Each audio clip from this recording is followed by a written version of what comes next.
Thank you. I think Pastor Jake is also going to have to pray that I'm a little bit more brief and succinct than I was this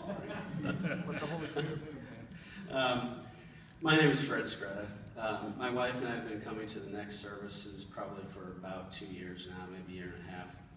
We had previously come to the regular, the 9:30 service, and that was kind of our favorite. And then just with our life changes and so on and so forth, we've been coming to next, and as we've heard, this sermon series has to do with then, now, and next. And I remember at the very beginning of this series that these symbols were pointed out with the sand and the layers and the painting there and the layers, and really have this belief that my then, now, and next has a lot to do with those layers and some of the things that I have in my background that I want to share, because for one thing, I really do want to attest to the power that God has had in my life and the desire that I have with my wife to become closer and closer always to God. But that some of these things can maybe also be eye-openers for you and maybe create some awareness in you as well. I'm glad to see Vicki Dale here, because she's somebody who's really helped me through a lot of this, honestly. By trade, I'm a high school principal. I was principal at Oak Park High School for 5 years, actually, and left there and then came back here to the Kansas City area, and I'm the principal at Belton High School now. Been head principal for 11 years and administrative assistant principal for 3 years before that. But part of my baggage, I guess you'd say, some people call it baggage, or my layers, has to do with getting married very young and stupid. And being maybe as a guy who was raised Catholic, having this idea that marriage is for life, and no matter what, I'm going to be committed to being married, because that's what I signed off on. I signed up for was marriage. And the person to whom I was married was absolutely not the right person. We had very little in common. We had different desires.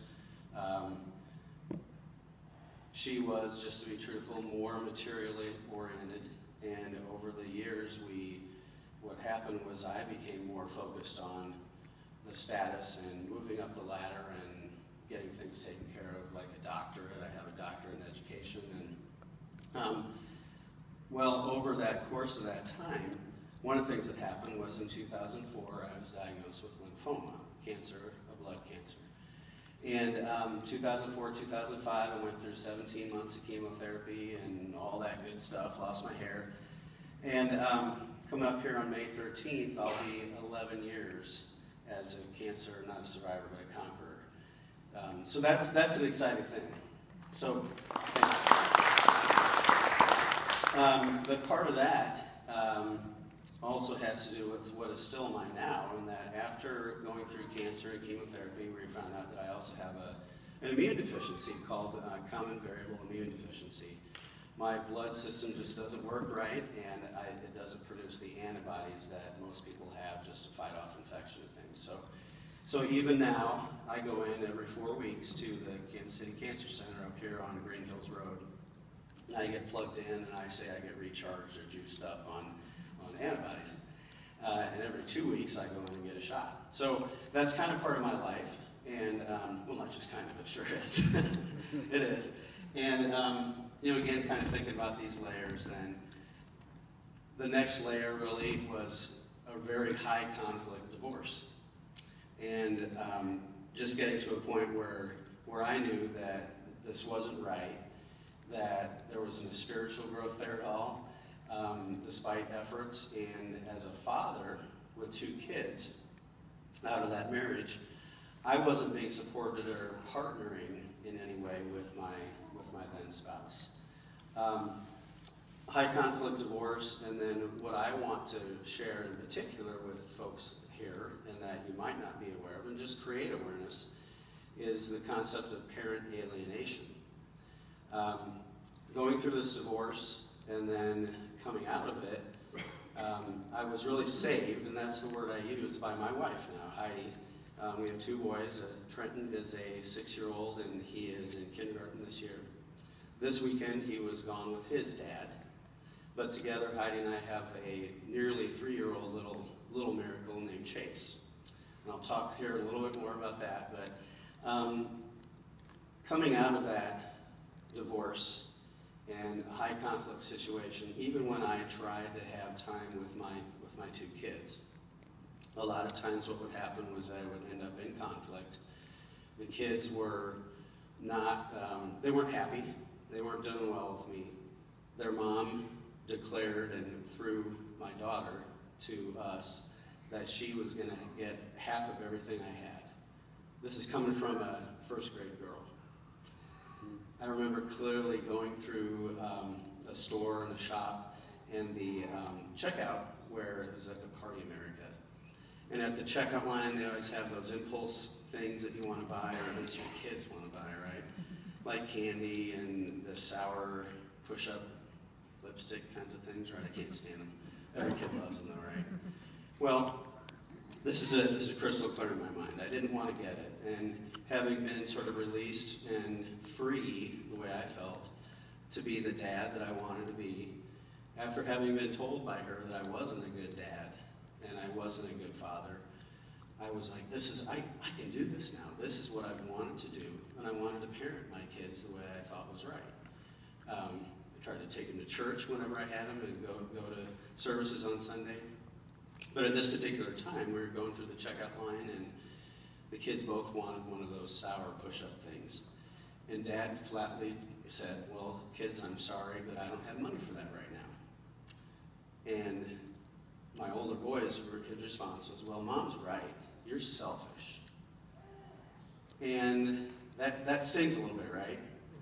Well, that's just one sort of part on the spectrum of what's called parent alienation. Has anybody heard of that term before, prior to now? Okay. It's just what it sounds like. A parent is alienated from his or her kids. And as we've gone through this and done a lot of research together, and we've connected with others, there's a community of people who are out there supporting each other through parent alienation. And similar to being a cancer survivor and being a cancer conqueror, there are all sorts of people out there with whom I've been able to share my experience and connect with them and get support from them as well and encouragement.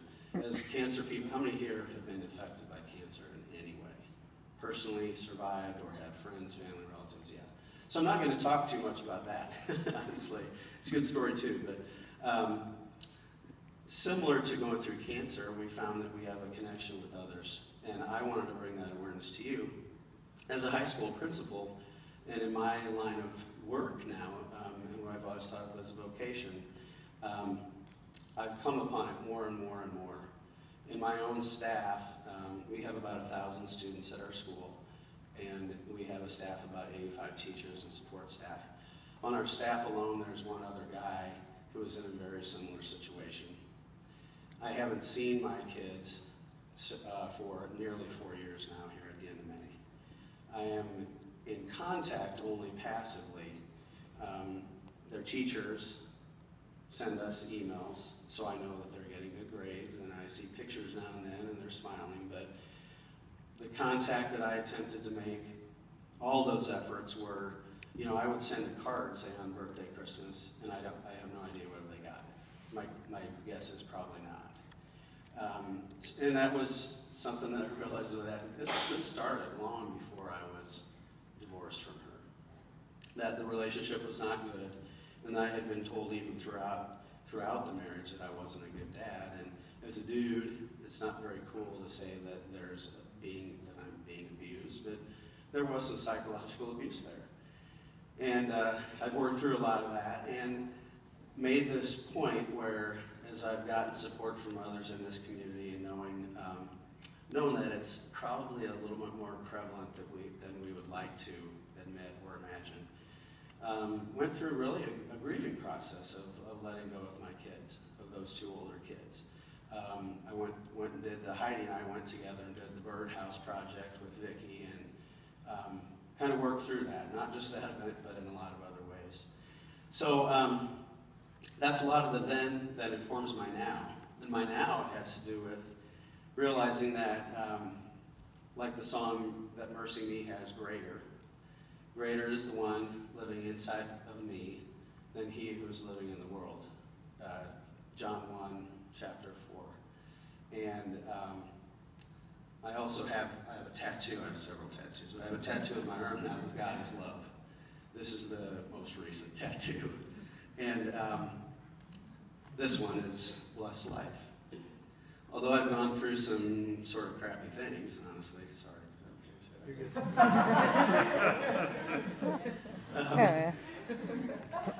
I'm like this. I wish I were prettier than that. But we're all like that. We all have layers, and we have a then, a now, and an next. My now, I'll be honest with you, is just amazing. I'm married to Heidi. She is a teacher and was an administrator, went back to teaching, and I have to admit that the first time I saw her, I kind of had a crush on her. Thought she was awesome. And our paths were like this and this, working together off and on, and then somehow they just came together. And it's sort of coincidental and serendipitous that today is actually the anniversary of our first date. So I think it's pretty sweet too. So that said, again, in my line of work now, working with kids and families, I see these kinds of things really all the time. And talk with kids who, you know, for some reason, something's going on, and we start talking about things. And that's what I'm there for. As an educator, I'm there to help our kids be successful. And it comes out a lot of times, you know, well, I haven't seen my dad for 4 years. I haven't seen my dad for this long. Or, I'm excited. I'm going to Minneapolis this winter over Christmas break. I haven't seen my dad in 3 years. It's scary, right, too, for that kid. Or parents when they come in. I've had, just last week, a parent meeting with an incident that happened at school, and the stepfather came up right away afterwards to ask about it, and he talked about the family situation, said that the student's dad and mom really didn't get along, and he said he thought he was a jerk, but he really loves his son and, you know, wants to take care of him. Then the next day the dad came up and he talked and had a sort of similar perspective, but having been informed by my experience, I said, well, I'll tell you what, I don't know what you'll get from your ex-wife. So my suggestion is this, you know, why don't you make this call and find out, you know? And as an educator, we come across situations all the time where we see a mom and a dad who aren't necessarily together, and maybe there's the main person on the screen, and then dad is secondary. And I'm saying mostly mom and dad, because that tends to be the way it is. But to make that point, to reach out to both parents. I don't know what your lines of work or occupations are, but when you have those situations where something is going on with a mom and a dad and a son-daughter relationship that you're not sure of, don't just take what's up at the surface, that whatever that level is, for granted. Listen, and if nothing else, that's along with the blessing of my wife now and our kids. Chase, our little man, he's a true blessing. Heidi has not only let me be the dad that I've always wanted to be, but she's encouraged me and supported me to be that dad. And we didn't know if we could have a kid. We didn't know. As a cancer survivor, had no idea, and Heidi had some health concerns too. So he's a miracle. He's a little Dr. Jekyll and Mr. Hyde at this age, because he can be an angel and then he can be tearing stuff apart. But I think that's part of my genetics, actually. But what's next? What I've found is that, as I just said, don't take for granted the first thing you hear.